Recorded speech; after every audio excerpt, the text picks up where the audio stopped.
Firstly, welcome to GASS once again, and thank you for staying through lunch and joining us today in the MasterCard track on Scamverse Expose, AI, Dark Web, and the next line of defense.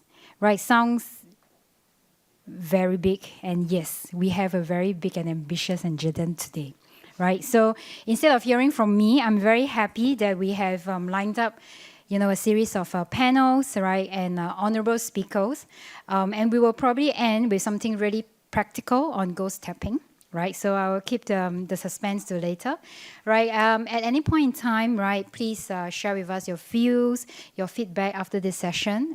We are here together on this journey to fight scam. And as far as we can, we would like to do this for the society and for all the members' country. So without dragging, right, let me just first introduce our first keynote speaker, Mr. Richard Love, Vice President of MasterCard Global Financial Crime Solution and Services. Richard, over to you. Thank you. Good afternoon, everyone.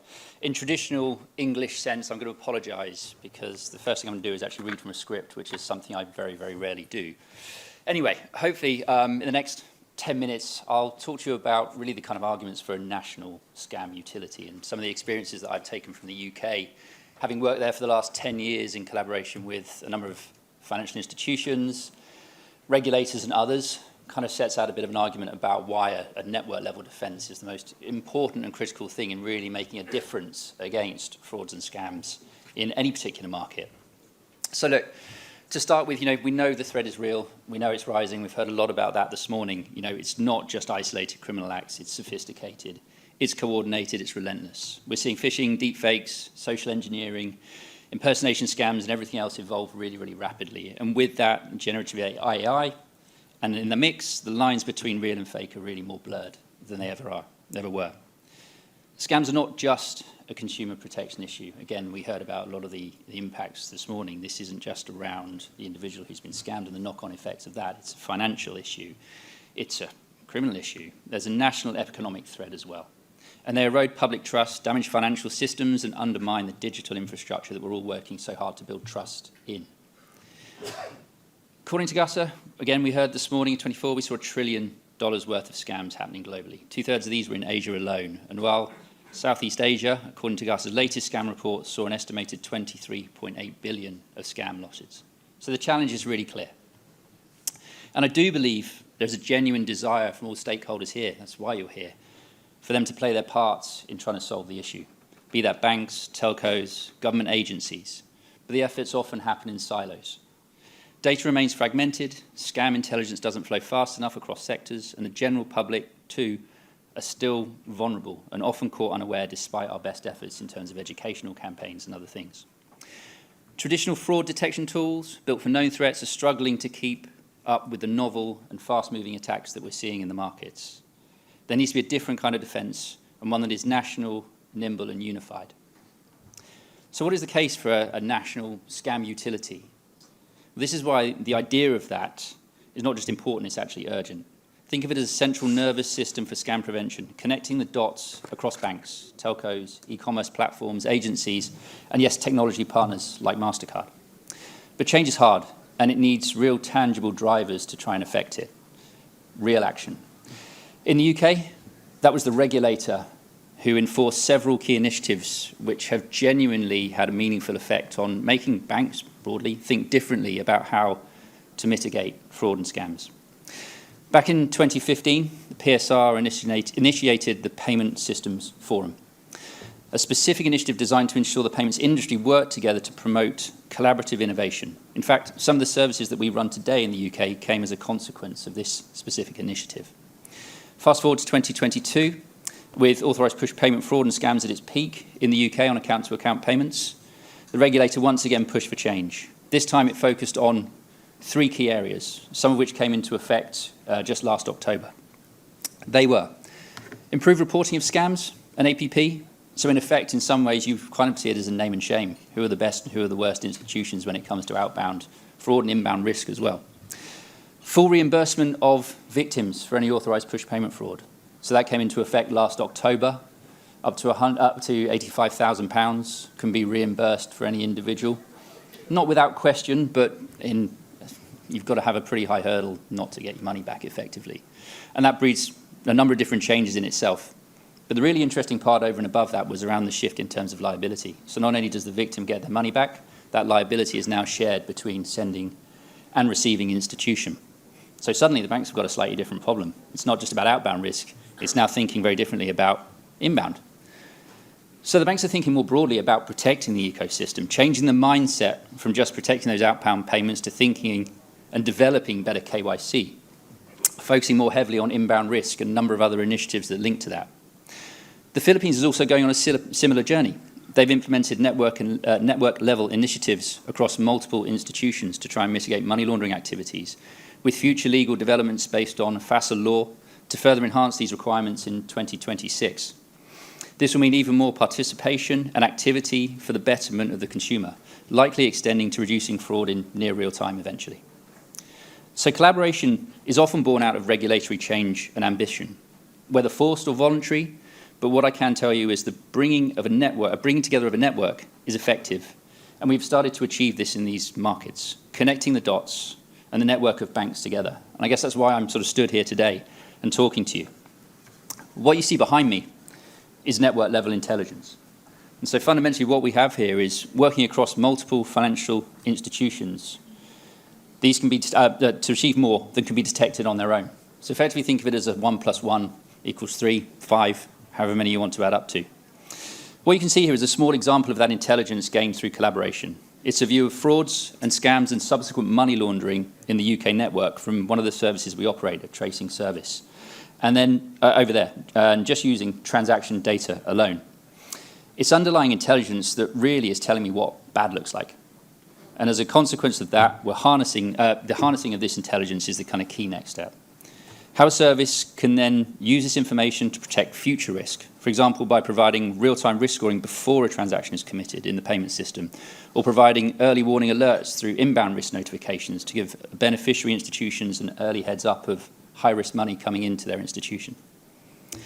This is happening today, and it works. According to UK finance statistics, on APP scams have reduced by almost 24% since 2022.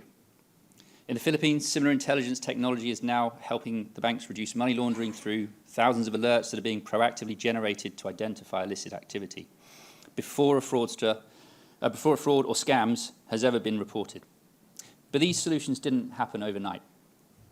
They were a combination of collective and willing participation with a bit of regulatory incentive to make something happen.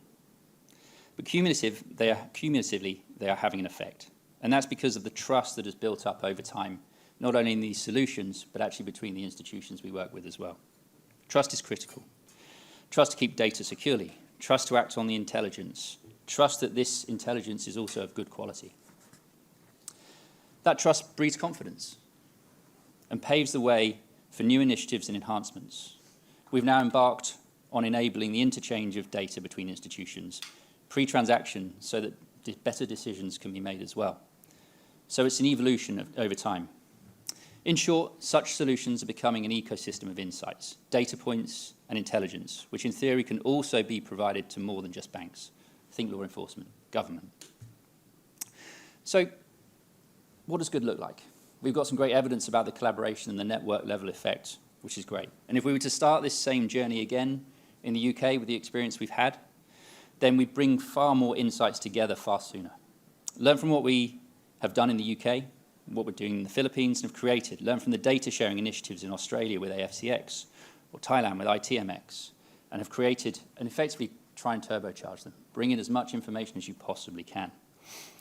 Each one of these elements is dealing with one part of the problem though. We look at transaction data. Other insights and other sources are coming from other areas. So bringing that together in one utility can really have an effect. So from my perspective, what does good look like in that? It's enabling real-time data sharing to flag scams before they spread. Power AI-based proactive risk detection across institutions. Bring in multiple intelligence and insights to create better decisioning. Transaction monitoring, biometrics, device, URL, big tech, telco. We're all here today. And ensure a single source of truth to inform and alert the public quickly After all, education of the public is also really critical in this instance. And enhance and arm multi-agency coordination, be that law enforcement or other government entities, to respond as one and not in fragments. But perhaps most importantly, it would signal a whole-of-nation commitment to protect not just the money, but trust that fuels a modern digital economy. At MasterCard, we believe trust is the currency of innovation. We're investing in technologies that enable real-time fraud scoring, identity verification and anomaly detection, but more than that, we're partnering with governments and institutions to build connected infrastructures, ones that can anticipate threats and not just react to them. But this is not a one-player game. Building a national scam detection utility requires that collaboration across all industries and coming together with urgency and unity. So final thoughts. The threat really constantly evolves. We know that. Organised criminal activity does not stop and finds new and creative ways to manipulate people to hand them their money. They are organised. They have the resources and have the technology and are unregulated. This needs to be countered with similar capabilities and urgently. Singapore has long led the world in digital transformation. Now you have the chance to lead in developing a next generation scam defence as well. And this should be a national priority because the cost of inaction is far too high. Thank you.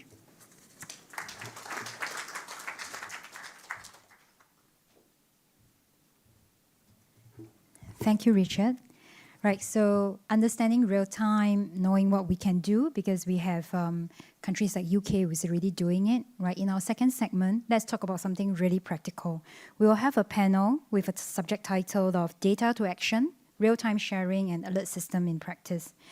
Very, very happy to have a practitioner in this space to share with us. And I would like to pass my mic over to our main moderator, Aditi, who is the MasterCard Senior Vice President of Security Solutions Lead. In her current position, she leads and manages Asia-Pacific Security Solutions Strategy and Product Execution across Asia-Pacific. This solution spans across cyber security, identification, financial crime, scam detection, network resiliency, and fraud decisioning. Aditi, over to you.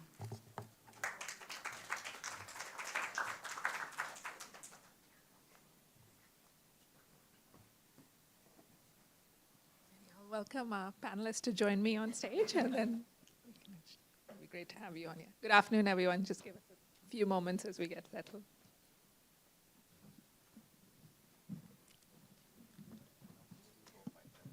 Welcome.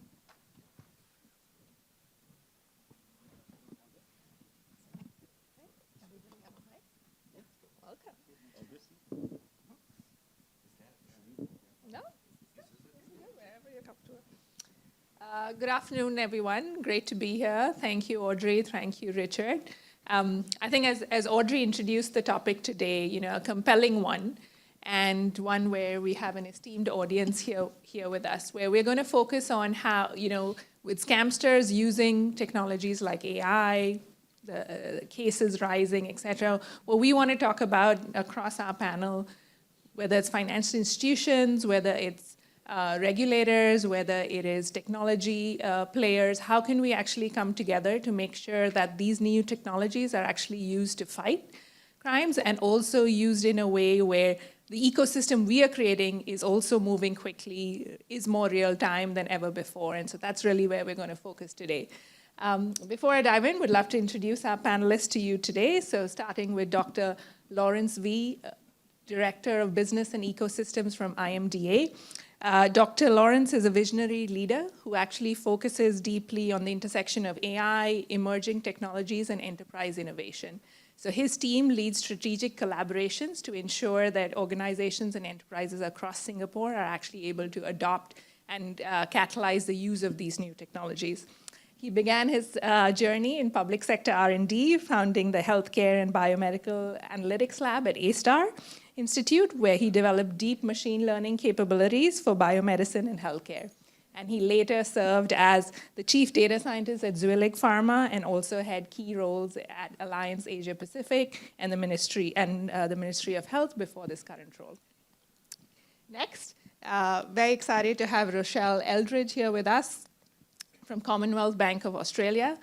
Rochelle is a general manager and is a dynamic leader at the forefronts of both payment innovation as well as fraud prevention at Commonwealth Bank. She leads a team which covers commercial cards, and a portfolio spanning card payments, digital wallets, account-to-account payments, and scam prevention. And as a top-tier bank in Australia, the CBA is actually influencing their entire landscape, and we're fortunate to have her here with us to share some of their experiences and some of their cutting-edge innovations in this space. Next, we have Royston Ng joining us from SEA Payments. Royston is the head of Global Regulatory Strategy, shaping compliance frameworks for stable and secure transactions. Royston is a highly regarded regulatory lawyer who's played a number of roles in the ecosystem, be it head of legal, head of compliance, and in his current role as head of compliance for Murray Bank, he actually is providing both strategic insight and operational oversight. But the forward-thinking leader that Royston is, he also works very closely with teams in the organization, be it AI teams working on using that technology to fight financial crime, to stay ahead of fraudsters, and those are some unique perspectives we're going to cover with him. And last but not least, we're also joined by Royston Soon, Executive Director and Head of Group Financial Crime Compliance and Anti-Fraud Prevention at OCBC. So very excited to have Royston here with us, who has more than 25 years of experience in fraud management and investigation between both law enforcement and the financial services industry. The team he leads today leads investigations in the space, providing fraud advisory to different aspects of the bank, and also coordinating responses to both fraud and scam prevention. So without further ado, I think on that note, would love to dive in. And I think touching on some of the statistics to start, which Richard alluded to and you've heard earlier today as well.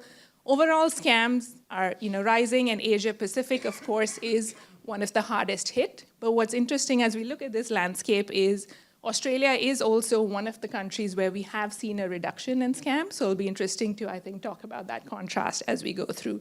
So maybe to kick us off, I think this was covered even in the keynote with SMS Tan around technology being a really key instrument to use to fight scams, because in some ways it's one with which we can move the fastest, be it regulation, be it awareness. Some of those are a longer burn. And within technology, it's probably the smart use of data, sharing, also use of AI, but also other emerging technologies. So maybe to kick us off, would love to understand from the panel, I think in the different areas that you work, how have you seen data and AI being used to tackle scams? And maybe, Rochelle, maybe you want to start us off? Yeah, sure, happy to start. I'll just share, there's a lot of things that I could be sharing. One of the ones that we've done recently, which is called Apate, .ai, developed out of sort of an idea off the side of someone's desk, which is, a big part of how do you empower your teams. AI is amazing for that because they can trial something. We set it up with a partnership with a university. It is just an AI bot that we built that has a very, very strong Australian accent. He sounds very Aussie, and none of us can detect, the difference between a scammer and our bot. We initially designed it just to divert. What we were able to do is intercept calls and divert calls to talk to the bot.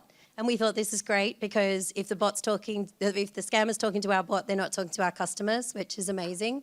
But what we found is we were able to get a lot of breadcrumbs out of the scammer. So what platforms were they engaging in? What accounts were they using? What bank accounts were they using? And then we were able to grab those breadcrumbs and drop them into the data exchange. So we're really excited about what we've developed, which is something that seemed to be quite fun and exciting off the side of a desk into something that's really powerful and innovative. Amazing, amazing. Hopefully we can come back to also the culture you've built to, I think, encourage such innovation. We'd love to do that as a follow-up. But Dr. Wee, I think you were going next. Right, yeah. So I just want to point out two innovations that we are trying to drive, and which has potential in anti-scam activities. The first is the use of a voice AI. IMD has sponsored the research of this model called Marilion. I think it was publicly launched in May. So if you do a Google search of Marilion, it's out there. So what Maryline does is essentially puts the capability of speech and voice onto an LLM. And it gives the user the capability of understanding speech and then translate it into insights. Think of it as adding voice to ChatGPT. Right? And this voice element is fine-tuned on Southeast Asian languages. So Maryline is very effective in understanding a range of Southeast Asian languages like Chinese, Tamil, Vietnamese, and of course English. So what we did earlier was to build a little POC, like a prototype, on how this tool can be used for scam prevention, especially for the elderly. So we built a little prototype where a scammer would potentially call in to an elderly folk and an elderly person, and then this Maryline software will be working in the back end to detect certain signatures behind the speech patterns of the scammer. Mm-hmm. And then if it crosses a certain threshold, it will then activate an alert and then terminate the call, or then execute certain actions downstream. So this is one example of using voice AI in combating scammers. We have another example in the area of federated learning. Okay. Most of you probably heard of the National Digital Trust Center. The Digital Trust Center is being set up at NTU, and it is a center that is supported by IMDA through a research grant. And in that center, we have scientists and engineers pushing on the innovations around federated learning and other forms of privacy-enhancing tech. So we envision the use of federated learning and other forms of PETs in combating scams in a few ways. I think the most obvious way is enabling multiple parties with diverse data sets and domain knowledge to be able to train a better scam detection model without actually sharing data across institutions and across the borders. We know that data is actually really important to understanding how scammers look like and what scams look like. Yeah. But sometimes, and most of the time, it's not easy to share data, especially across jurisdictions, across borders. So what federated learning is good at is essentially helping to build a global model without data sharing. But it comes with a cost, and that is it's not always cheap and easy to send the data points across, and there's latency, and there's network inhibitions and restrictions. So the Digital Trust Center is working on several areas of research that is pushing the boundaries of federated learning. So we hope that some of these innovations that's coming from the National Digital Trust Center will be helpful for banks and the rest of the ecosystem to build better scam prevention models through federated learning. Very interesting. I'm also picking up the university theme already as another party, to collaborate with and learn from. But Royston? More from an operational perspective, one of the things that we have to do within the financial institutions that we look at is the fact that we actually have a lot of data that sits in silos that are not part of your fraud or money laundering team. So one of the things to understand what kind of data that you actually have collected within your institution. Some of it could be with business teams. And in fact, business teams can sometimes identify customer behavior that can be fed into your models to better predict fraud. So that's the starting point. Internally, we need to break down those silos and understand what data we have, right? What's accessible, and how can we access it legally for the other teams to use.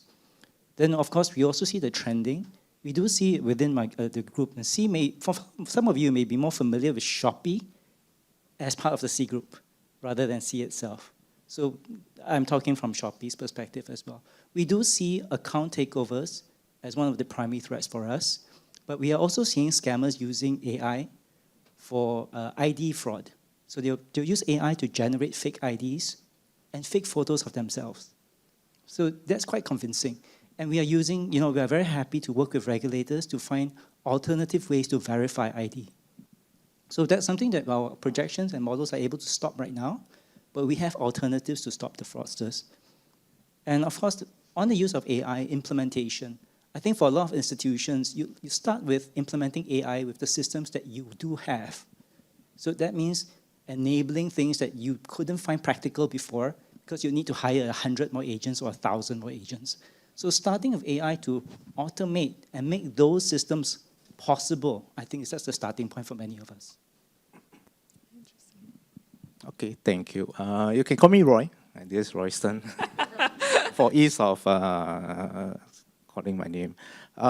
For me, if I look at it from a banking perspective, we tend to think like a fraudster first, before you can think of anti-scam defenses.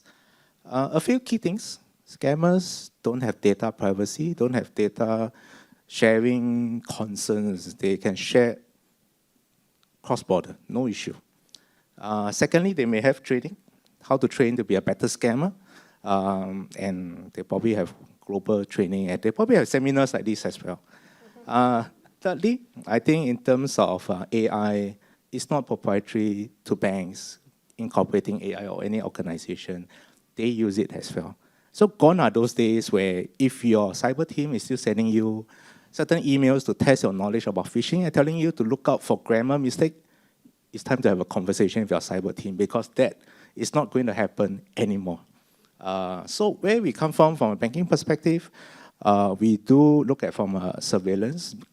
Back in those days, our surveillance are post-transaction. After your transaction went out, you alert the transaction, you get an analyst to look at it, you identify something, you call customer and try to then stop the next one. But that's not ideal. So we work towards real-time transaction blocking, monitoring, blocking, but then it causes a lot of inconvenience to customers. So then the question is, how do we then balance security with convenience to customers? And that's always a very challenging point. Use of AI, we embarked on the journey of AI in 2022, and we took 2 years because we need to go through a series of learning, incorporating it, and then we don't go operational live. We have to study first. When we launched it, the fraud detection efficiency rate went up, but we still acknowledge that false positive is still there. Right? It's a learning curve. Incorporating AI into any real-time fraud surveillance requires continuous learning and keep on evolving with the trend. And this is something that we are still doing. Great to hear. I think to add to that, on the MasterCard end, of course, you all heard previously about Richard and kind of our utility around actually helping, score transactions to detect fraud and after. But even going further upstream, one of our approaches has been, Royson, a bit to your point about, scams or fraud starts much further up, right? Often with different sorts of cyber crime. So one of our areas of focus is also really thinking about cybersecurity, both in terms of strengthening the ecosystem and talent in that space, but also bringing intelligence and threat intelligence into how we, can more proactively prevent fraud and scams, because we realize the more we can, within organizations, help connect that and bring those additional data elements, that's just one more additional piece of the puzzle. So maybe, diving in from there, moving a bit to regulation and kind of how it can also create that trust or create that framework and create that opportunity to, share data and work across sectors. Maybe starting with Australia, and then we'll move on from there. What have you seen, whether it's from regulators or governments, which has actually helped banks in their efforts to combat scams? Yeah, I think it's certainly been a journey that in Australia we've experienced. I mean, most recently in February, the Scams Protection Framework being passed through legislation. We were thrilled with that. I think that's a great step forward in terms of bringing an ecosystem approach to scams in Australia and really making Australia more, sorry about my voice, I've had this for a couple of days, making Australia less attractive to scammers is what we're trying to do. But roll back a few years, the NASC, I think, Kathy mentioned this morning, the ACCC developed a way that we could share data without getting around with the privacy issues. And I think that's key, right? It's exactly what we've said. If we've got a safe space to share data, we can then share as banks, and then we can share more broadly in the ecosystem. So I think building on that, what we did as a bank, we did a lot of bilaterals. Now, you do a bilateral with a telco, you can do that reasonably quickly, stand it up, prove what works. You can prove out of that what you need to do to data share and see if we can protect customers. Blocking, 24 million SMSs, blocking 500,000 phone calls, sharing with one of the telcos to get an indicator on, is this customer currently on a phone call when we can see them online doing a transaction? They're not sharing data, you're just sharing a flag. So how can we do this? And we're just constantly and have been constantly trying to refine how can we share the data. We've got what the government's doing. We're also trying to do what that is, and that can help inform where we take it next. Yeah. It's also very actionable in terms of, to your point on bilaterals, like as we're waiting for some of the broader frameworks, also things we can test. I think that's it, but like, oh, please don't let me do 1,000 bilaterals. Like, it's very much a test and learn. Yes. This is what we can do. Now let's do it at a whole ecosystem level. Yeah, just so we can take the proof points to influence. Absolutely, yeah. And maybe with the Singapore context, similarly, anything you've seen which is helping, banks. Yeah, I think first of all, I need to say, from the bank side, we love our regulators. If there's any regulators in Singapore here, just know that. Secondly, we also work very closely with our police friends. I do see some of them in the audience here today. But really where regulators come from is we do see not us being a regulatee in that sense, but really working in partnership with regulators to make sure that we allow our consumers to bank safely online as well as offline. So over in Singapore, we do set up a committee that is called the Standing Committee on Fraud, where it comprises of 7 major banks in Singapore coming together to share intelligence, share information, to deliberate on anti-scam measures that to be rolled out across the industry. There's no competitive advantage over here because when it comes to anti-scam measures, it's not about me doing better than you. It's about we as a banking industry doing good for Singaporeans and for our customers. So one particular initiative which we have launched collectively as a bank is called Money Lock. Those of you guys in Singapore, you guys probably have seen it at all public places, buses, advertisements, etc. So what it does is it allows customers to lock a certain sum of money that they don't usually use via digital channel, but it don't allow them to withdraw it via digital channel. In order to withdraw it, you have to go through a non-digital channel, whether ATM, whether branches. So what it does offers is it allows a situation where if in the event, unfortunate event, that your online banking account is compromised, the scammer can only see your money, but cannot touch it. That's what we wanted to do. Just make sure that the scammer is not happy about it. So they can see, cannot touch.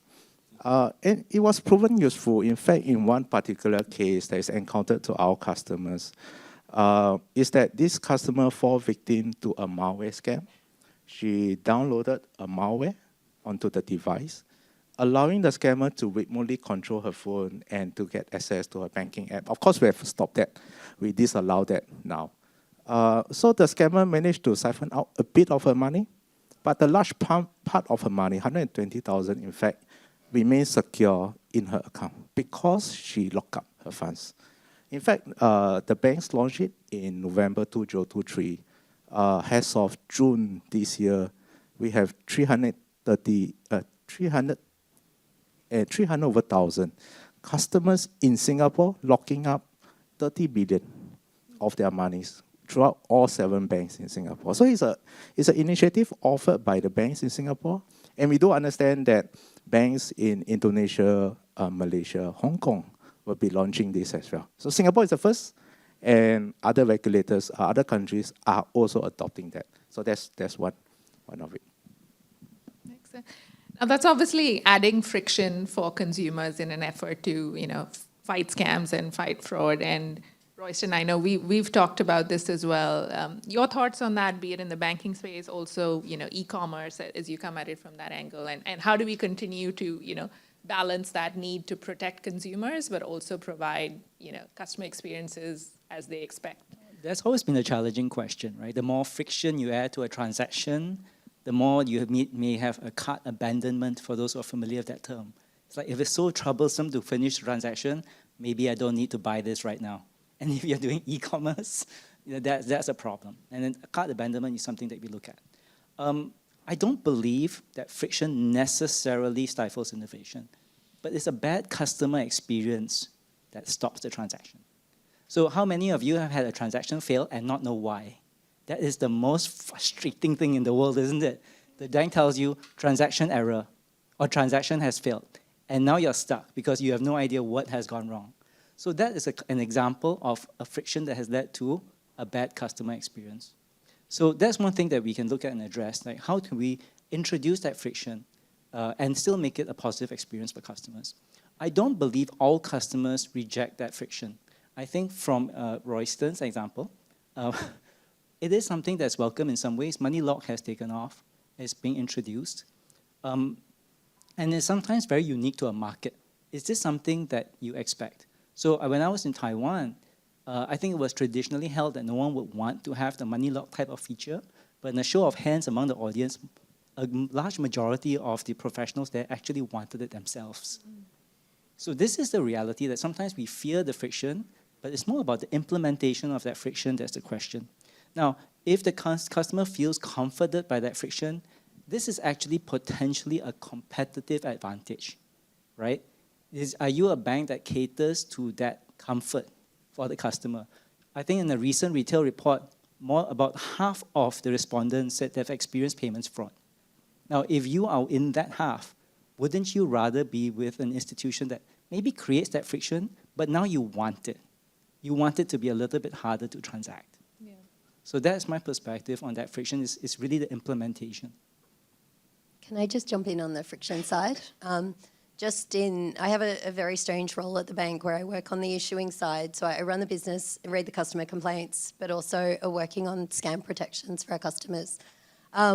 The friction, putting in friction was really, really hard. We had real-time payments come in and we saw scammers immediately take advantage of that. If any of you have heard the stories, a lot of victims wake up at 2 a.m. and realize what they've done, right? They jump in, they realize what they've done. What we did, we put in the friction really, really quickly and very bluntly. To be perfectly honest, we did not have the intelligence we needed, but we knew we needed to protect our customers.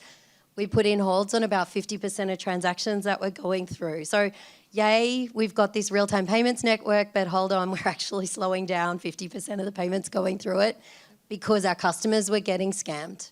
That really hurt. We then saw exactly the same on the crypto side. At a bank, we do blocks, limits, and holds on crypto payments. So I read the complaints a lot. We're analysing what we can do. The more intelligence we get, the more data we get, the smarter our models. We are starting to unpick that, but it's been a hard 2 years of really hard friction. But to your point, do you want to lose $100,000 or do you want to feel safe? Yeah. I think let me give another example to that. So one of the companies I worked with in my past, 25 years, so one of them actually had a lot of data about customer behavior. They are the acquirer as well as the issuer of the payment instrument. So they are able to understand what you bought and what time you buy it, where you buy it, how you buy it, right? Now the second you start to deviate from that behavior, then they introduce the friction. So the dynamic risk scoring that AI can, and also the data sharing that we have can create a very powerful force to create that friction only when it's needed. Yeah. And so when you risk score it, like, Royston, either of us is not likely to buy something at 3 a.m. if it knows our devices are in Singapore, right? Yeah. So it can kind of wake us up or create a challenge. And that can be personalization where you want, whether it's a scamster or your child who's now using your account, you want a little bit of that friction to be put in. Dr. V, maybe to the example you were talking about new technologies, right? Be it privacy enhancing technologies, federated learning, et cetera. How do you, as you bring them to the ecosystem, and how do you balance, getting people to try these new technologies in the space of scams and others, as well as at the same time building trust that this will work, they can adopt something new, and you have different parties who need to come together. How are you supporting the organizations on that? Right. I think this is partly innovation, partly digital transformation. Right. It's innovation because we're trying to push new technologies. It's digital transformation because it forces the enterprises or a series of enterprises to think a little bit differently on how they can work together in an ecosystem. So I think there is a tech side and also the behavioral change side. Yeah. I think from the tech side, IMD is very supportive on POCs, proof of concepts, small pilot projects that the banks or the different parties of the ecosystem can come together and work on. So we try to support, bring different parties together supporting some of the POCs that can come up from it. So I think that can be supported through various mechanisms. We have the National Digital Trust Center that is actively supporting on the engineering side of building POCs. They're also supporting on the research side. And I think this is particularly important because scammers are always quite innovative, right? They always try to be ahead of the game. So I think it's very important that we invest a significant amount of our efforts into R&D, learning from the best the scientists from around the world. And that's where Digital Trust Center is pretty good at.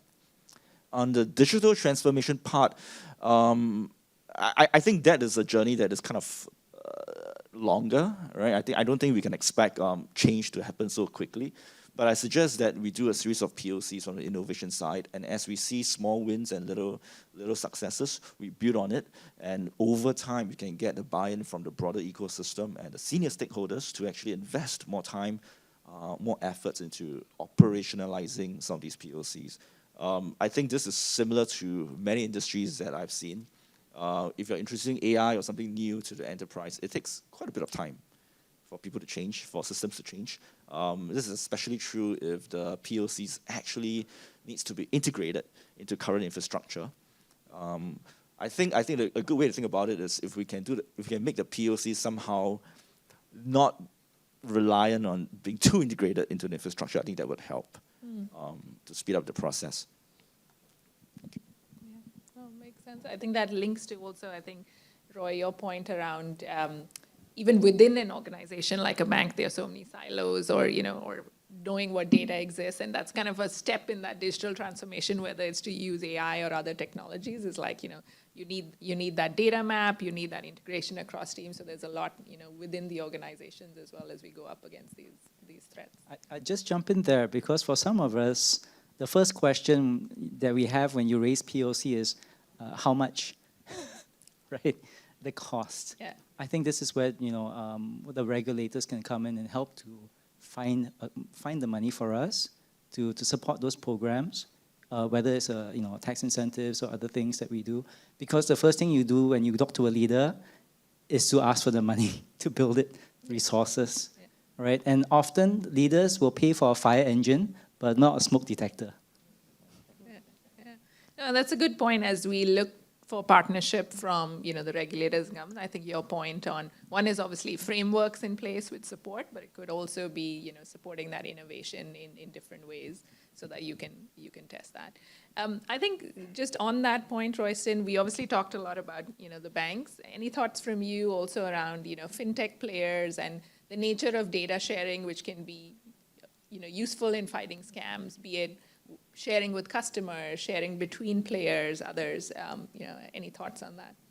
Yeah, that's a good question. I think right now we deal with a lot of regulated parties, like financial services, financial institutions. Once you open up data sharing, you start bringing in more tech players in. Not all of them are as well built up, cybersecurity-wise, right? So then you have a risk that you're actually creating a problem rather than mitigating one. So one of the challenges we have is to find the right third parties that we're prepared to work with, and are they under the same kind of regulation or guardrails that we are subject to as a financial institution or fintech player, right? So then that becomes a challenge. And also, a lot of the players also find the data that they have to be competitive advantage. And there's always a worry that a competitor will take the data you give them, right? And then use it for other reasons. Yeah. Now, of course, there are always guardrails. I think the standard guardrails apply, right? You only ask for the information that you need. You only keep it for as long as you need it, right? You store it in the right way. You ask for consent. But nevertheless, there's always this fear that will happen. I think where the regulators can step in is to actually help to make sure that there's a trust, right? And that everyone's on the same level playing field in terms of security and usage. I think that's a good starting point. Yeah, I think just to add to that, there's sort of the regulators definitely have a role to ensure people do share data. So in Australia at the moment, we have a situation where you can choose to share it or not choose to share it. I think with the scam prevention framework legislation coming in, I'm looking forward to that being more mandated so we get more data into the circle, which is going to benefit everyone in the ecosystem. Yeah, I think for us, in terms of data sharing, we do look at from a government perspective, how could the government then support bank-to-bank sharing? Although it's not my domain, but Singapore, the regulators, there's this term called COSMIC, C-O-S-M-I-C. If you Google, you can see that. Basically what it does is a government-led platform which allows the bank to share red flags of suspicious transaction of suspicious commercial banking transaction from bank to bank sharing on a government-led platform. Although that is more from an AML perspective, but this gives you the perception that one day would that translate into fighting fraud and scams? They will come to a day on that. And hopefully very soon, because we are having some industry discussion on that perspective. But if you look at me from if you ask me from a broader perspective, from collaboration perspective, it is always key. So if you ask me, then I'll be looking at within our organization, internal collaboration itself. I think folks in this room may have some challenges talking to even your stakeholders across department. I see some guys nodding your head. Each have different KPIs, different objectives, right? But one aspect of it is, for example, the cyber team and fraud team. We operate quite differently. They protect the cyber domain. We protect from a fraud and scams perspective. So what we did was we got senior management, what is sort of a blessing, to make sure that the two teams, although we report differently to different leaders, we come together to share. So there's a framework. We share information and we work together, together and report the results upwards. That's one.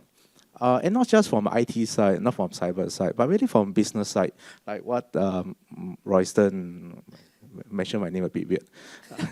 What was this mentioned? You know, about from a customer experience point of view, because for me, I've been in the fraud space for quite a long time. I look at things from protecting our customers from scams. Security is more important.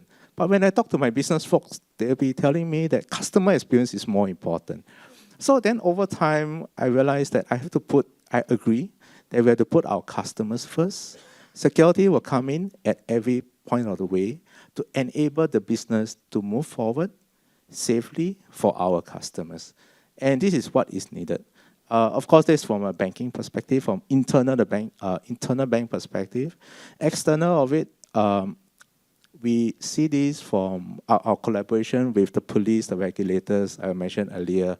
But really, the other aspect of joining GASS is the cross-sector component.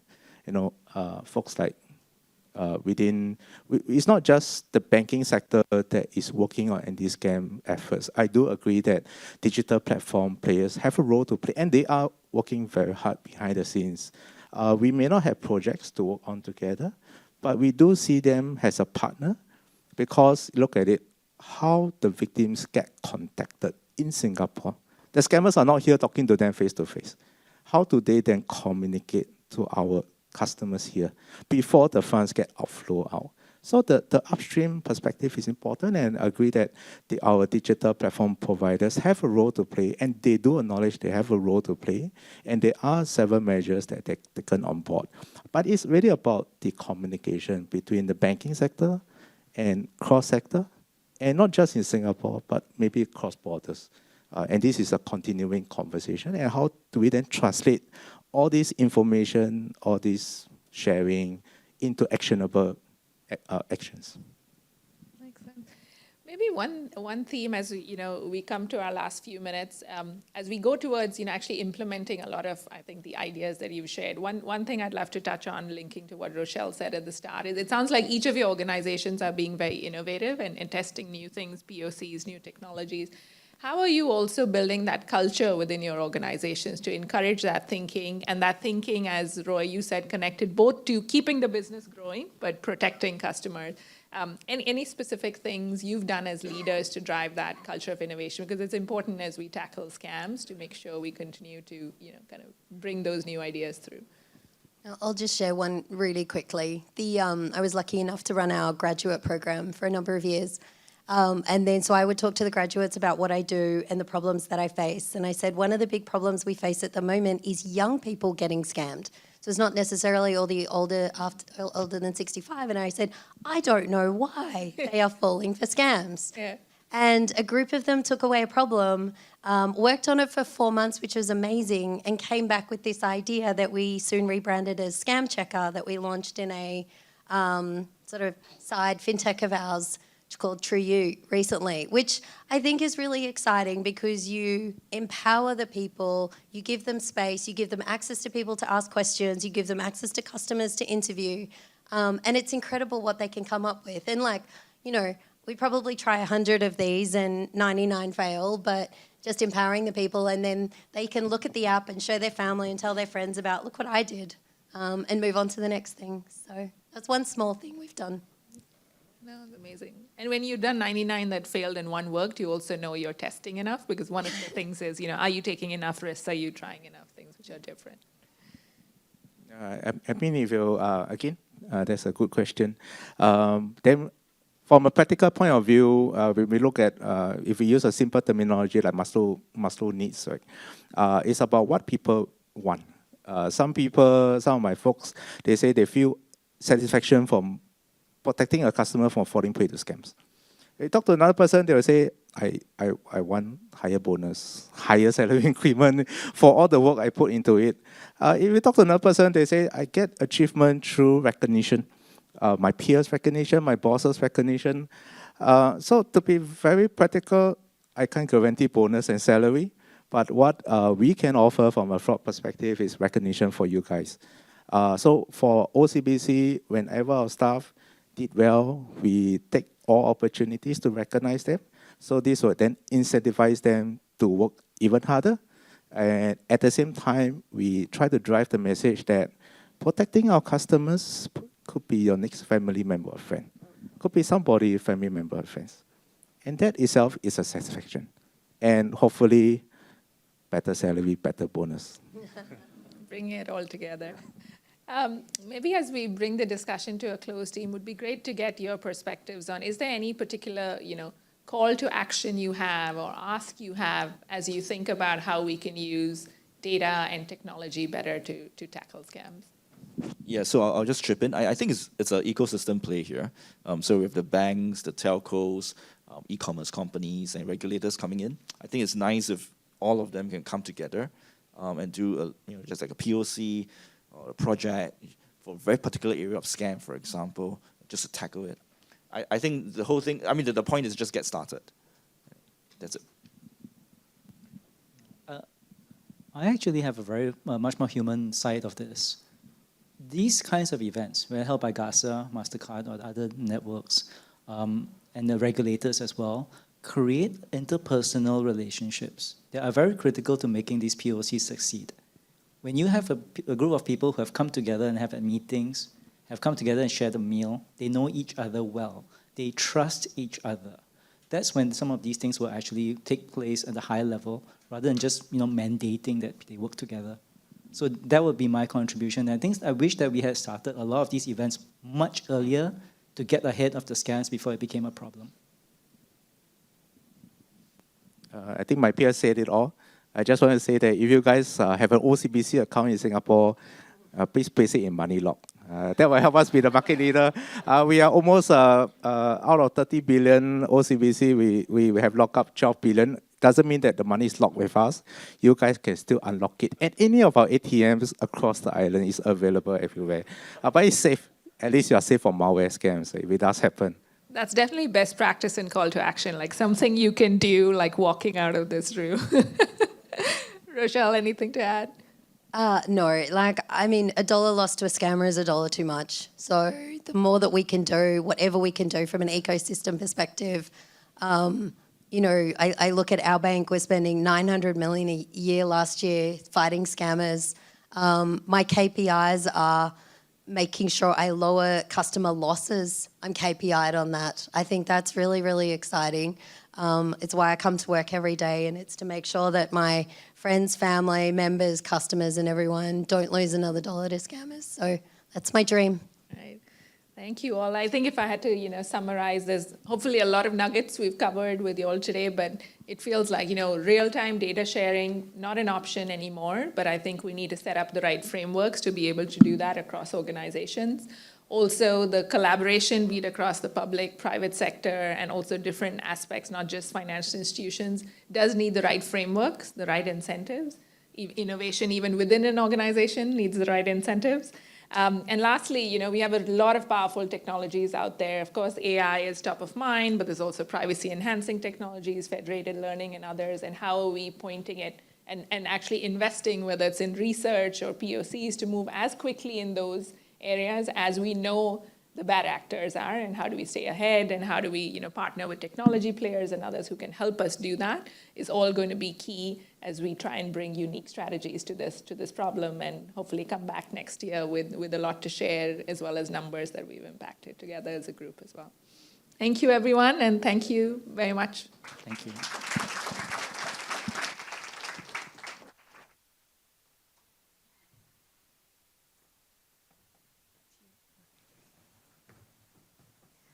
Just give me a minute.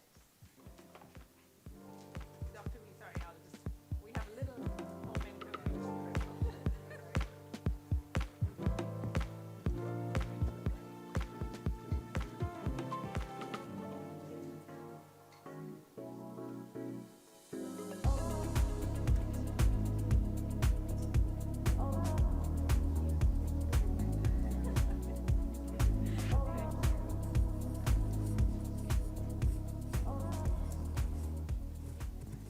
Thank you. Thanks, Aditi, and thank you to our panelists. In our last segment, right, very, very excited to have our next speaker, who is a member of INSEAD Group, the intelligence engine behind Recorded Future, combining global research expertise and real-time analysis to fuel the intelligence cloud, right? So this team actually specializes in researching and, most importantly, engaging, tracking on all the cyber criminal activities. So today, very happy and very honored to have Jian Kai to come and join us and share with us his latest and hottest report on the internet and LinkedIn and splash all over on ghost tapping and the Chinese cyber criminal retail fraud ecosystem. So Jian Kai is a multi-language talent, right? So he probably will be switching between Japanese, Korean, and Mandarin or English, right? So don't be surprised, and over to you, Jian Kai. Yeah, thank you, Audrey. And yeah, thank you all for giving me the opportunity to be here and to be present here at Mastercard's track. Oh yeah, I assume this is the clicker. Oh yeah. So, yeah. So recently I wrote a research paper. So it's called ghost tapping and the Chinese cyber criminal ecosystem. So for a lot of people who are not familiar about ghost tapping, it's actually NFC relay, about the ability to relay tokenized payment card information remotely in real time and to commit retail fraud. So without further ado, I'd like to go through what's the agenda for today. But before that, let me introduce myself, because in SIG Group, especially my team, we do a lot of dark web research, cyber criminal engagements. I speak to lots of criminals to find out more about money laundering, human trafficking, even drugs, all sorts of crime, including talk to many fraudsters to learn their tactics, recruitment tactics, about how they manage to lure people into places like Cambodia, Myanmar, and all those things. So yeah, so that's a bit of my background. So I hate scammers, and I personally am also a victim of ghost tapping. So someone tapped my card before. So in my card was linked to a mobile wallet. I wouldn't want to say which company it is, but I didn't even activate my card for overseas use, but somehow my card was being tapped, and all the way in Taiwan. So someone was using my card for free. I would tap 4.5 thousand Sing dollars worth of stuff. I was very angry, so I had to dispute the bank. It wasn't a very good and easy process, but yeah. So I hate them. So I brought it onto myself to say that I must find these guys, who is behind all these things, So yeah. Technically, the agenda for today would be certain scam-related activities conducted by Chinese cyber criminals. So these are some of go through some background and 4 case studies, as well as like the concept and overview of like ghost tapping. So there's a whole like Chinese cyber criminal nexus behind all these things about all the retail fraud that is happening all over the world, including Singapore itself. So like certain Telegram marketplaces also kind of like bring a lot of criminals together, different teams, they work together to achieve certain purposes. So like lastly, we'll be going through with you all the mitigations and outlook for this. So like this whole report is about not entirely about like how all these scams begin. Like I'm sure a lot of you are already familiar with a lot of things on the screen right now, like phishing, romance scams, all these kinds of things, mobile malware. But what happens after you get scammed? And what happens to your payment card information? So typically, like a short background would be like between like 1st October and like December 2024, there were like 656 reports about like compromised payment cards involving mobile wallets. So people were like stealing your payment card information and linking them to all these phones. Look at all these phones, they're all loaded with a lot of payment card information. And they're all usually set to airplane mode. Fraudsters and scammers, they are like trying to harvest all this information, and they are like sending mules all over the world to commit retail fraud in this case. So like this is just data from the police force, just based on like a quarterly data. So if you look at a yearly data, I'm very sure that the number of Singaporeans whose cards were being compromised is on a much like higher scale than what you are seeing right now. So like if you look at this picture is taken at like Singapore's Apple Store. It's like Apple Store Orchard, if I'm not mistaken. So like they arrested 2 Chinese nationals. So they went in and they were like tapping certain like cards and buying up Apple products using like stolen card information, contactless payment system. But the funny thing is like they were allegedly using some sort of like application which was able to remotely connect to another country. So someone, a cyber criminal, was able to send tokenized payment information in real time to the mules. So this is like the case study. So look at this, they targeted certain like retailers such as the Apple Store, Best and Key. And from what the Singapore police mentioned, they believe that all these payment card details were kind of like stolen via online phishing scams. So all these like payment card details, as what I mentioned earlier, they are usually loaded. So once you go into any website or once you are infected with mobile malware, they might have a way to authenticate and bypass security mechanisms that usually protect individuals. And loading all these things, yeah, later you'll see more screenshots, and it's going to get more interesting from now. So like usually all these foreigners will then sell all these items to like kind of like sell them for cash. So the second case study, they did it. I think they did it at like a Marina Bay Sands. They were instructed by the scam syndicate boss to kind of like go for all the highly like valued items like gold, jewelry, branded stuff like Hermes, everything. And all these like suspects, they bought like various luxury goods from various like boutiques at Marina Bay Sands and Ngee City. And like to make things interesting, just last year, I met one of these mules in person. I bought my Apple Watch from Curzel like for 25% off. And the day after, another group reached out to me saying that we can offer you 35% off. We can meet you right outside MBS, Marina Bay Sands, and then you can just pay us cash. Tell us whatever you want, we will get it for you, and then you just pay us the cash. So I managed to meet one of these like mules in person, and I bought my watch, and it works. It works. I'm wearing it right now, by the way. It's an Hermes like Apple Watch Series 10. So like just to let you all know that they exist and they are real, and they are using a lot of e-commerce platforms such as like Carousel, or they might be shipping all this like stuff out of Singapore to resell at a different market. Yeah, so it's a pretty serious crime. They are using like a lot of foreign credit cards to kind of commit all these things in Singapore. Let's see. The third case study is like 2 men arrested at Singapore Customs for trying to bring in 15 like different mobile phones that were usually like unaccounted for. So they were instructed to dump all the phones outside the rubbish bin right outside a shopping mall. So technically, if you look at things from a syndicate perspective, a lot of all these mules, they have a separate division of labor. Not everyone is well-versed enough to be confident enough to go and speak to retail associates. So there are certain guys who are just in charge of like bringing in stuff. So I would like law enforcement agencies to take note of this case study because it's pretty interesting. First of all, these guys like flew in from Zhejiang to Shanghai, and from Shanghai to Vietnam, and then to Malaysia. And they had to go through all the longest like flight routes and go through the cheapest routes to come into Singapore. So imagine like if all these people come into Singapore with like such a low cost kind of like mentality, how are some of these guys able to purchase gold, luxury stuff, iPhones? So from an investigation standpoint, this might help to kick off some investigations, like if you look at all these things. So yeah, so the Mule Control also promised to kind of like cover all the expenses. They were like transported using like lockers. So they actually lock all this like stuff inside the lockers, so the mules went to pick it up. So during some of my engagement with cyber criminals, you will see in the slides later that you might see some of all these things. So like case study 4.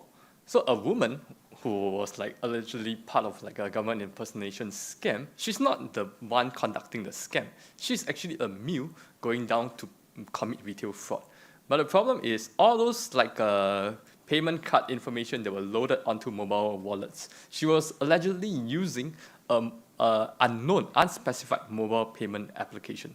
And this is a very serious case. In fact, Apple reached out to my company 2 weeks ago, and I spoke to the head of intelligence about whether is it possible to conduct all of this like fraud using iPhones, transmit NFC signals using iPhone. It's a very serious matter, and Apple is actually looking into this themselves. So, like all these things, and she was instructed. So think about it, just one suspect is able to make purchases worth more than $262,000 Singapore dollars. So think about like a huge pool of money mules. And we are only talking about the people who were arrested just because they were involved like using like payment cards belonging to Singaporeans. What about payment cards belonging to Americans, Europeans, all the tourists that are coming into Singapore? See, so like after all these like case studies, like I think some of you might have a better understanding of what exactly is like ghost tapping. So the actual like term for it is like a NFC, near field communications relay. So ability to relay all this tokenized information in real time. So like just like if I were to double tap my phone for Apple contactless payment transactions every time I want to like make a payment, they actually create a new unique tokenized signal. But all these like fraudsters, they're able to kind of like relay all this information, and usually they are relaying from Cambodia or from one of the scam centers that has your payment card information. So NFC Gate is a tool that is open source, but it is meant for like for research purposes. It is meant to do something good with regards to NFC. But some of these cyber criminals, they have weaponized it. They have turned it into something malicious to kind of like transmit all this tokenized information from another country to anywhere in this world. We are talking about globally. As long as it supports like POS, contactless payments, I mean, there's a risk for such retail fraud to take place anywhere in this world.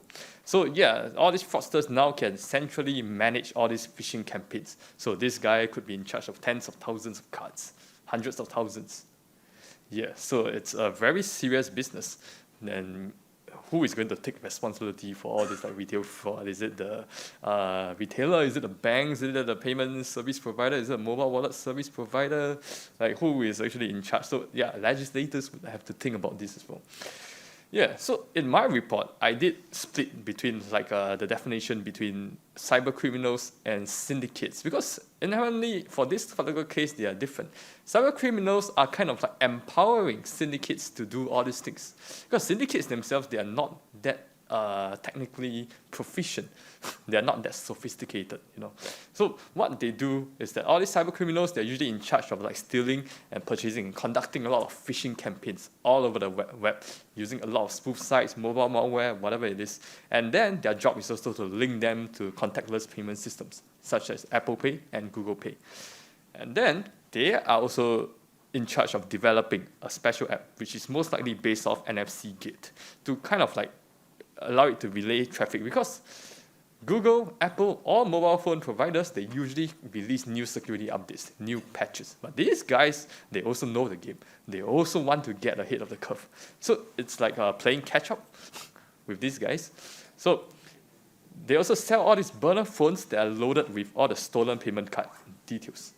which doesn't even require the use of NFC in this case. I could just bring in like 20 burner phones, each one with like 10 different payment cards, commit lots of retail fraud in Singapore. So all these syndicates, they are the ones buying up all these burner phones, buying up all these like payment card details, and then trying to get people to commit all this retail fraud. And they are in charge of recruiting, training, instructing all these different mules. So they don't have to get their hands dirty, but they get someone else to get their hands dirty, you see. So how do all these cyber criminals empower Chinese syndicates?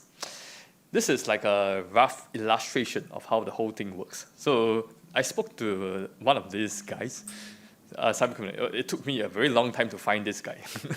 It's not easy. He's based in Cambodia. He claims to be based in Cambodia.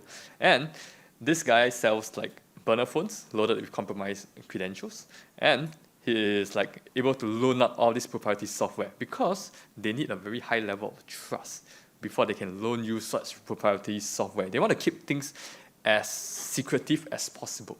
Chinese cyber criminals, they practice a lot of like operational security, and then usually all these syndicates will typically send the mules, usually under the guise as tourists, to come in, because if you fly into Singapore for like maybe 3 to 5 days, within these 3 to 5 days, you could easily just swipe.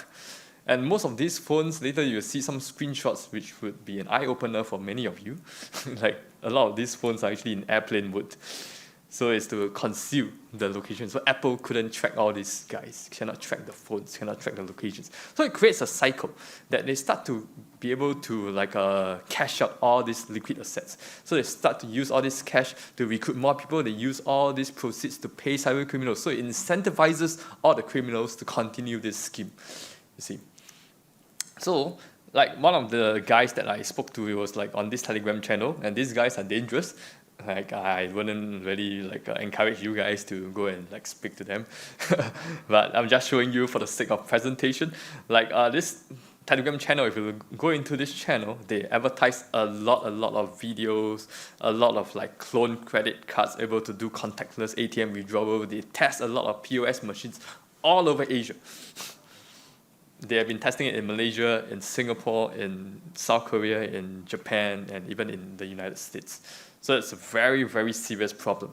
So all these guys, they are the ones who are like supercharging the syndicates, you know, to conduct all this retail fraud. So these are some of the screenshots. Yeah, you can see like all these things.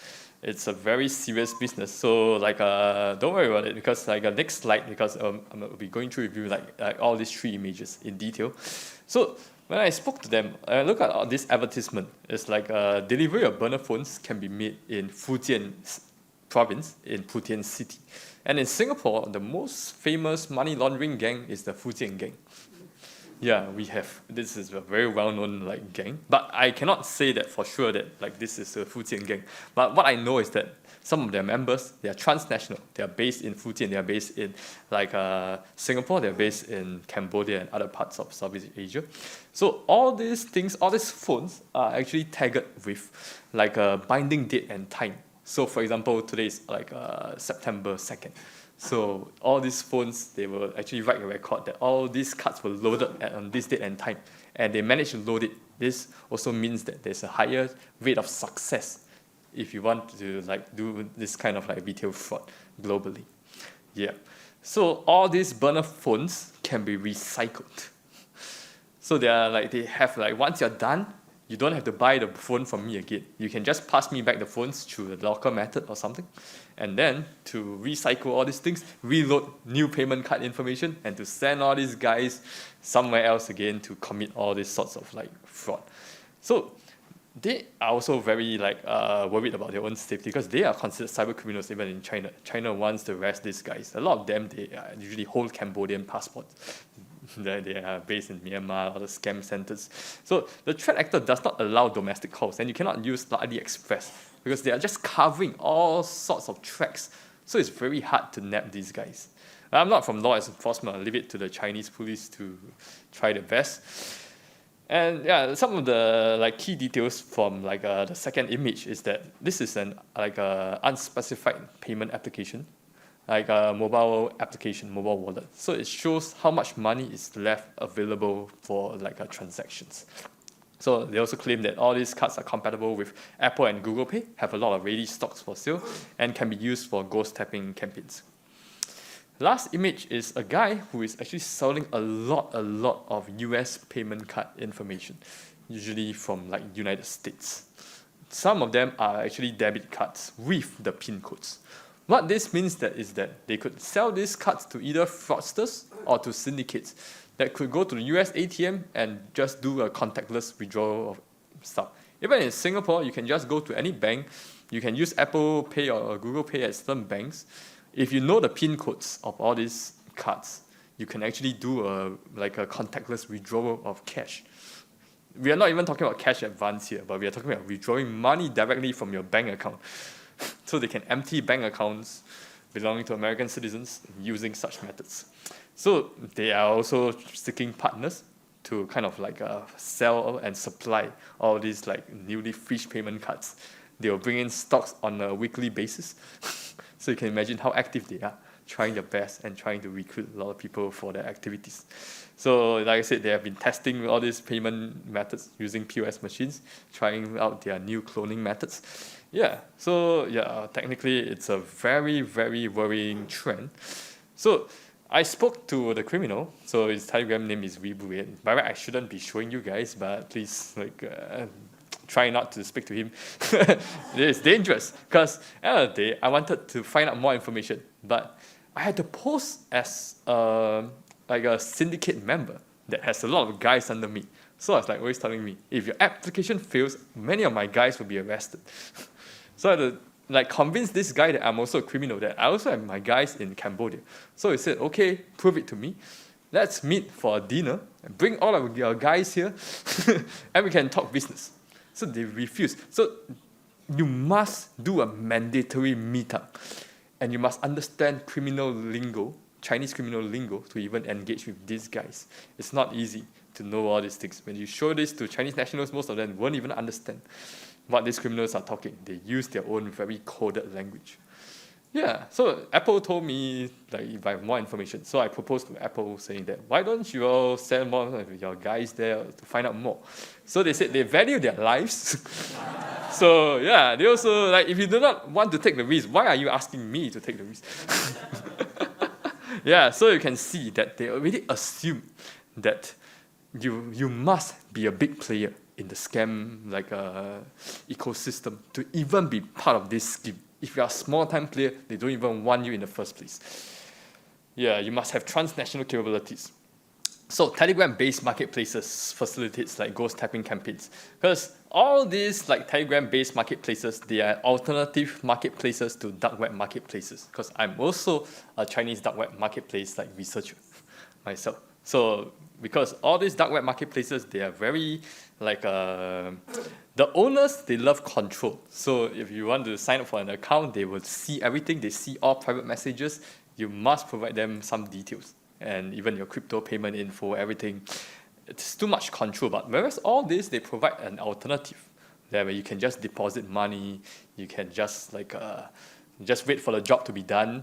For Party A and Party B, you have an escrow system. So this escrow system will help to hold your funds. In fact, Hui Guarantee is linked to a major Cambodian conglomerate that is linked to the president, by the way. So earlier this year, somewhere in May, they were still had their banking license, but they was sanctioned by the US, FinCEN, Financial Crimes Enforcement Network. So their Department of Treasury kind of sanctioned all this. So it became a very dangerous game for us because they are sanctioned. If we were to make payment to them, then we would have violated US laws as well. So so this actually kind of impacted some of our investigation process throughout the whole thing. So, but right after that, they just rebranded to Simpi or Tudo. So they have alternate ways, because once you get sanctioned, it doesn't mean that you are shutting down all these activities immediately. All these remnants, all these guys, they have experience, they have the know-how, they're able to pivot somewhere else immediately. So they can adapt very quickly.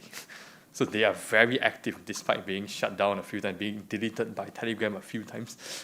So, but all these groups, usually they are groups that kind of recruit a lot of people. There are groups that allow a lot of cyber criminals to come together. Hey, I specialize in transportation here. I specialize in money laundering here. I specialize in physical goods. I specialize in something I specialize in phishing. I specialize in mobile malware. So whatever you need, you can just reach out. And then someone will like reach out to you with certain proposals, and then you can like choose to deal with certain people. So there tends to be a lot of collaborations between different Chinese like criminals who are good at what they are doing. So in my report, I also broke down into like different mules, because the terminology mule alone is too simple to kind of describe the whole situation. So ghost tapping mule is like people who are usually more well-versed, able to present themselves, be confident enough to speak to retail associates, to speak to maybe the Hermes, Gucci sales associate or something, to be able to make the purchases. And then transportation mules, these are the people who are already stationed in Singapore or even in Malaysia or Philippines, Thailand, China. They have the ability to move goods in and out of a country domestically or beyond borders.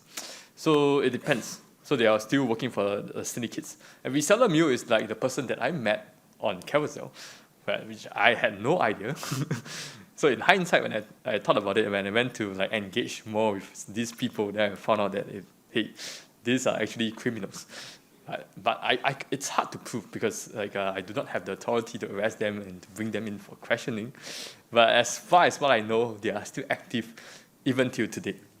And I know that the next iPhone launch is going to be in 2 weeks' time, around that time window. So I am going to spend some time to engage with some of these criminals to see whether I can get some discount again.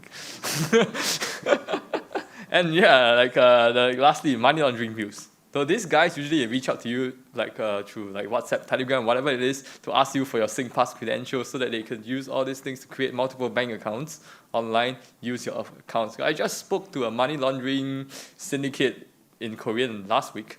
So this guy already had a list of 13 banks, and he wants to know your transfer limit. He wants to tell you to be able to cancel your bank account at any given notice. So these criminals, they act fast, they work fast, they're able to recruit people very quickly.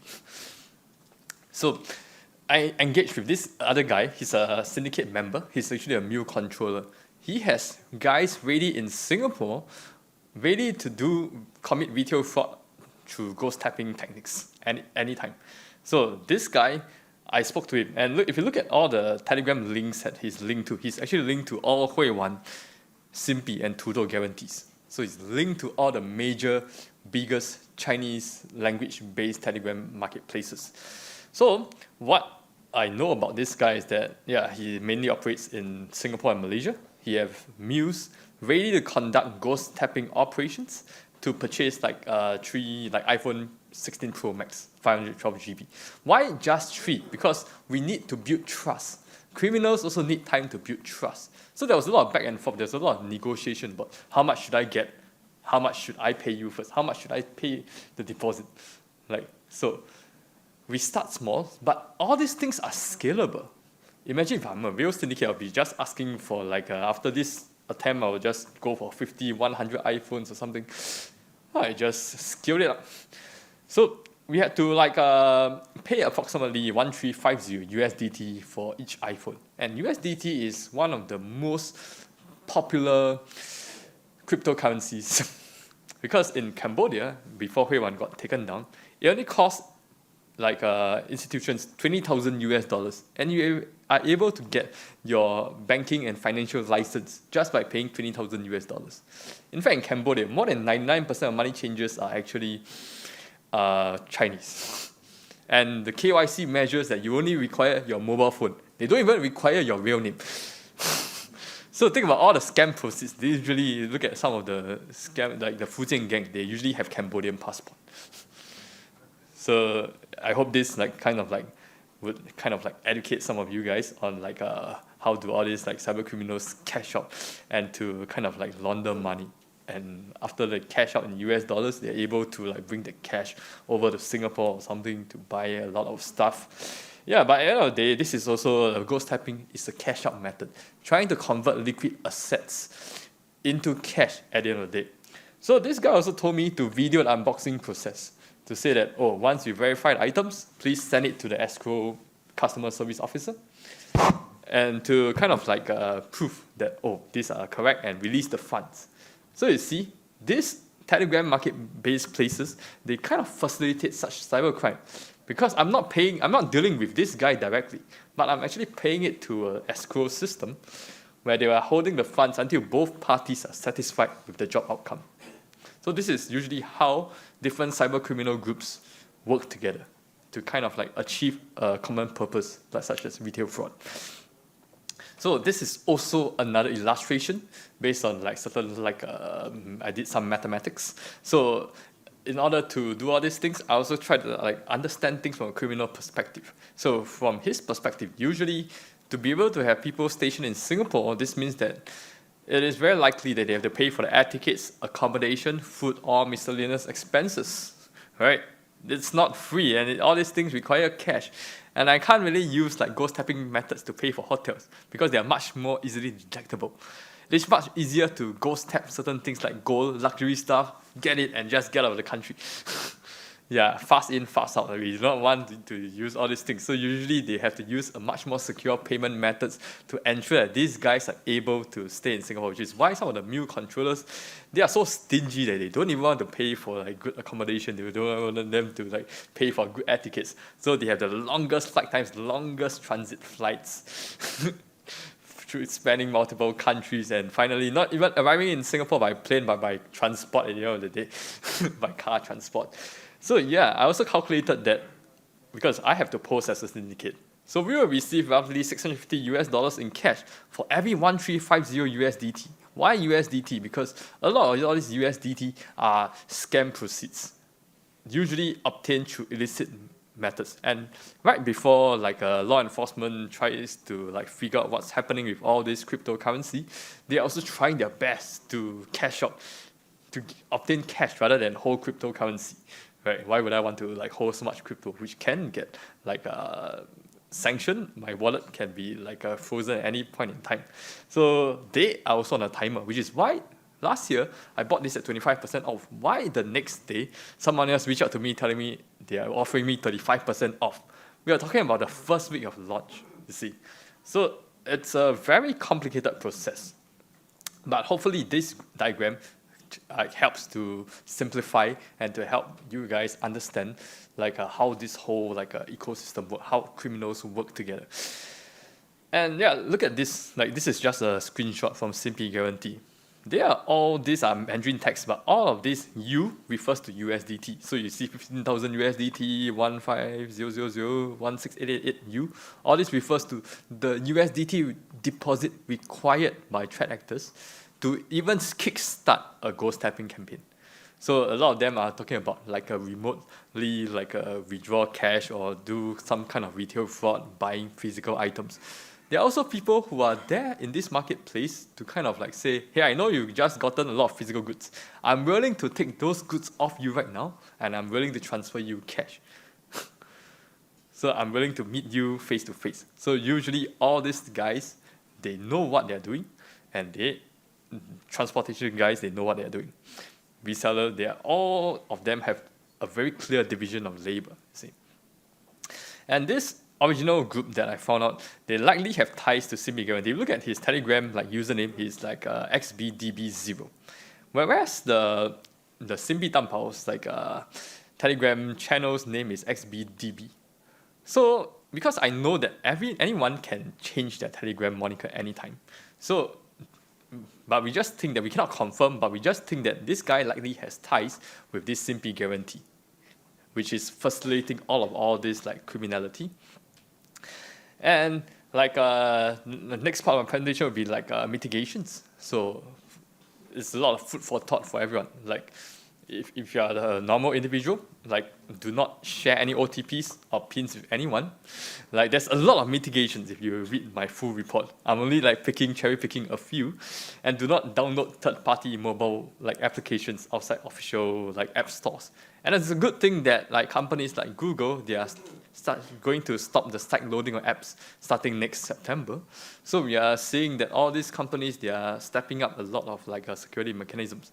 But from what I know, that it is possible to visit certain websites to kind of scan even a simple QR code that could download a script to rewrite the security permissions on your mobile phones. And that's very dangerous because this could be mobile malware with the ability to take screenshots, video recording, and to pick into all your information, key lock your banking credentials, look into your emails, downloading your entire email chains. That's very dangerous. So, and lastly, it's about retail shops, because this has been happening. Even right now as we speak, there's a lot of mules out there walking around every day. There's a lot of police reports every day, using the cards from maybe an American card, European card, or whatever it is. So what I feel is that maybe certain retail shops should try to step up their requirements about asking for a photo identification and checking for physical credit cards to make sure that this card tallies with the mobile card that they are using, and to look for certain suspicious applications, because sometimes it may not even be Apple or Google Pay, it could be the third-party application that they're using to transmit all this NFC information. So it is something that retail shops, law enforcement, and I think the legislators have to think about should they encourage more reporting? Should they make it mandatory? Who should be responsible? Is it the retailers, the banks, payment providers? Is it Apple or Google? Why are we paying for the mistakes of all these criminals? Why are we paying the price of it? So yeah, it's some food for thought for everyone. And yeah, and finally, the outlook is that all these guys, they are going to learn from their lesson. They are going to learn from all the previous case studies of everyone who got arrested. The guy I spoke to, he also understood that there were quite a number of guys that got arrested in Singapore. That they are also trying to up their game. They are trying to upgrade their application capabilities. They are trying to update their planning processes. So all of these things, it is very hard to detect, hard to prevent. But of course, like I mentioned earlier in some of my suggestions, that maybe the government could look at the certain passports. I see you can look at certain passports. Say you came in through all of these budget methods, and you are buying up all these expensive Hermes Caddy or something. So I think some of the law enforcement agencies might want to look at all these things. And yeah, ghost tapping is expanding globally. Recently we found out that even Russian speakers have really picked up on this methodology. They are also cloning the application into more than 50 languages for use in Europe. But it's a Chinese-speaking threat actor that is trying to make things more accessible. And they're going to work with other syndicates. They don't necessarily have to work with Chinese syndicates. They can work with the Italian mafia, Russian syndicates, anyone else in the world. You can even work with certain fraudsters in USA, get them to remotely withdraw cash, retail fraud, and then transport the goods somewhere else. Yeah, so technically, we believe that all these syndicates, they'll start to target more types of businesses, because as the market, not everyone can have a full share of the pie. As more cyber criminals start to adopt this, there'll be more and more people trying to target all sorts of businesses, especially stuff that has liquid assets, things that are very easily resellable. Yeah, other than jewelry, gold, iPhones, or whatever it is. So yeah, with that, I'd like to end my presentation. I hope you all enjoyed it. Yeah.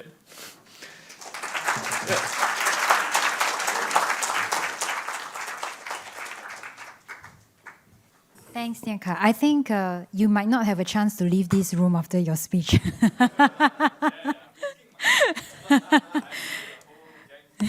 We kind of need to protect him probably along the way. Right? That kind of concludes our track for today. Right? Really thank you for all your participation. Your engagement and even your presence here actually shows the commitment that help us, right, to make everything better. So we look forward to more learning and collaborations with everyone in this room, right, as well as we'll be there tomorrow as well. We'll be here tomorrow. And please feel free to reach out to any one of us if you have any questions on a national scam utility. Thank you, everyone. Thank you.